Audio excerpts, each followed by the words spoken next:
জমি বিক্রি করছি 1875। তো এখানে আমার 3% 75 পয়েন্টের আমার খারিজ ছিল না।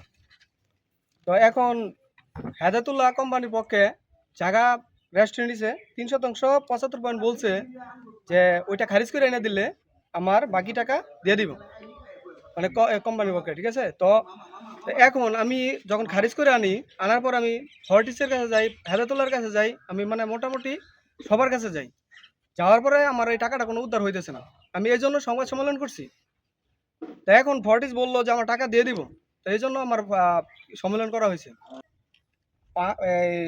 জমি বিক্রি করছি ফর্টি সিটির কাছে। হেদায়তুল্লাহ হলো এটার মাধ্যম, মানে ওনার জিএম ছিল, তো এখানে দায়িত্বে ছিল, তো ওনায় রেজিস্ট্রি করছে। এখন আমি হেদায়তুল্লাহর কাছে যাওয়ার পরে ওনায় বলছে যে আমি টাকা কোম্পানি থেকে নিয়ে আসি নাই। যদি আমি কোম্পানির কাছ থেকে টাকা নিয়ে আসি তাহলে আমার ওইটা, যেহেতু আমার ওই যে 5 লক্ষ টাকা বাকি, তো ওই 5 লক্ষ টাকা যদি আমি চেক দেই, মানে যে সিগনেচার করে যে টাকা তো আনতিব, এটা প্রুফ রেখা, তো ওই প্রুফ ওনায় বলছে যে আমি টাকা আনি নাই, ঠিক আছে, যদি আমি কোম্পানির কাছ থেকে আমি টাকা নিয়ে আসি আইসা থাকি তাহলে আমার কোম্পানি আমার প্রুফ দেয়। তো ওনায় বলছে যে ওনায় কোম্পানিতে গেছে কয়েকবার, তো যাওয়ার পরও আমার এই টাকাটা উদ্ধার হয় না। আমি একটা অভিযোগ দিয়েছিলাম। তো অভিযোগ দেওয়ার পরে তখন কোম্পানির পক্ষ থেকে আসে যে আমি অভিযোগ উঠাইলে আমার টাকাটা দিয়ে দিবে। আমি তো যেহেতু হেদাতুল্লাহর সিগনেচার আছে, কোম্পানির পক্ষে ওনার ছিল, এখন এখন আমি কোম্পানির কাছে গেছি, আমি সাদা স্যারের সাথে আমি যোগাযোগ করছি, আমি সাদা স্যারের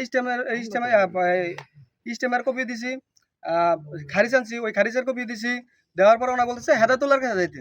কিছু ডকুমেন্ট দিচ্ছি, যেমন ওর কাছ থেকে জমি কিনছিল হচ্ছে হেদায়ত সাহেব ফরিস গ্রুপে জমি বিক্রি করছে, সেটা বিক্রি করছে হচ্ছে ও 21.5%, কিন্তু রেজিস্টার করে দিচ্ছে ওনারা হচ্ছে 18% সামথিং। এখান থেকে ওনারা টাকা নিচ্ছে হচ্ছে 2,20,14,950 টাকা। এই টাকাটা নেওয়ার পরে ওনার কাছে কি করছে, ওনার খারিজ ছিল না, এই কারণে ওনার কাছে 5 লাখ টাকা ওনাকে দেয় না, একটা স্ট্যাম্প করে দিচ্ছে। এই যে স্ট্যাম্পটা হচ্ছে এটা, এই যে হেদায়ত সাহেবের স্ট্যাম্প, হেদার সাহেব একটা স্ট্যাম্প করে দিছে।